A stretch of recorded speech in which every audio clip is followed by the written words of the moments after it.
इंजिनियरचा अप्रोल निघत नाही, एक बीएडचा अप्रोल निघत नाही. तरुण पोरं या भागातले, या परिसरातले आज लोक मी या गावचा सगळा पाहुणाच आहे. मी तरुण पोराला नातेवाईक म्हणून येत असताना लोक विचारतात पोराला नोकरी आहे का. आता सरकार देत नाही तर कुठून लागणार. पुन्हा लोक विचारतात काय उद्योगधंदा करताय का. आता माननीय पालकमंत्र्याचा त्यांचाच काही उद्योग नाही तर तुमचा कुठं चालणार आहे. एक उद्योग उभा केला नाही साहेब. मग या ठिकाणी प्रत्येकाला जर असं येत असेल तर एकही मुलाचं लग्न होणं मुश्किल झालेलं आहे.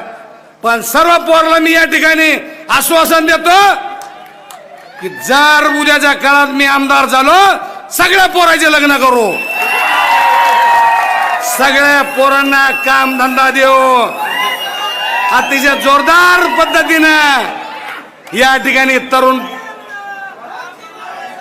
बाबूराव तुमचं लग्न करायचं आहे त्याच्यामुळे आगे बढो म्हणल्याशिवाय काही पर्याय नाही.